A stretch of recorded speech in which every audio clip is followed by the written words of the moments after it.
பொதுவாக பெண்களை மலர் போன்ற மங்கை அப்படின்னு பூவோட ஒப்பிட்டு சொல்லுவாங்க. ஆக்சுவலி அந்த மலர் கூட ஒரு நாள் பூத்துட்டு அந்நாள் சிறப்பாக அனுபவிச்சுட்டு இறந்து போயிடும். ஆனால் இந்த பொம்பளை பிள்ளைங்களுக்கு பிறப்பே கஷ்டம் தானே. கருக்கலைப்பில் ஆரம்பிச்சு பொண்ணு வயசுக்கு வந்துச்சு, அப்போ சரியாக உட்கார, ஒழுக்கமாக பேச, சத்தமாக சிரிக்காத, ஈவினிங் மேலே வெளியே போகாத, வீட்டு வேலை கற்றுக்கோ, என்ன ட்ரெஸ் போட்டிருக்க நீ, மேலே ஷால் போடு, ஸ்கூல் டூர் அதெல்லாம் உன் புருஷன் கூட போய்க்கோ, நீ படிச்சு என்ன ஆக போகுது, பேசிக் டிகிரியே போதும்னு வந்து நிற்கும். குட் டச் பேட் டச்னா என்னன்னு தெரிஞ்சுட்டு அது ஒரு சைல்டுஹுட் ட்ராமாவை கிரியேட் பண்ணி விட்டுரும். ஸ்கூல் காலேஜ் ஒர்க் பிளேஸ் எங்கே போனாலும் யாரை நம்புறது, யார் நல்லவங்க யார் கெட்டவங்கன்னு டிசைட் பண்ண முடியாமல் ஒரு லூப் ஹோலில் சிக்கிட்டு இருப்பாங்க.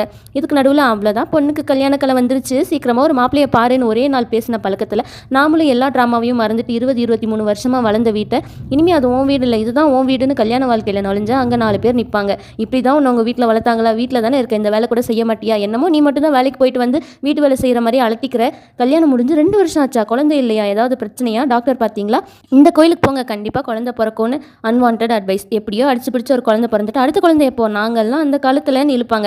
ஆக மொத்தம் ஒரு பொண்ணு ரூமை விட்டு காலை எடுத்து வெளியே வச்சாலே 1008 கேள்விகளை ஃபேஸ் பண்ண ரெடி ஆகிட்டான்னு அர்த்தம். என்னக்கா நீங்கள் அர்ச்சமாகவே அரைக்கிறீங்க, சோஷியல் மீடியாலாம் வந்து பாருங்கள் பொண்ணுங்க எவ்வளோ சுதந்திரமாக இருக்காங்கன்னு நீங்கள் சொன்னாலும் 80% ஆஃப் விமன் ஸ்டில் இதெல்லாம் கோத்ரூ பண்ணிட்டு தானே இருக்காங்க. என்னமா அடி பலமானலாம் கேட்காதீங்க. ஏன் நம்மளுக்கு வந்தால் தான் ரத்தமா, மற்றவங்களுக்கு வந்தால் தக்காளி சட்னியா, எவ்வளோ போராட்டம் இருந்தாலும் எல்லா இண்டஸ்ட்ரீஸ்லையும் இன்க்ளூடிங் ஹோம் மேக்கிங் சாதிச்சுட்டு இருக்கிற எல்லா பெண்களுக்கும் ஹாப்பி விமன்ஸ் டே.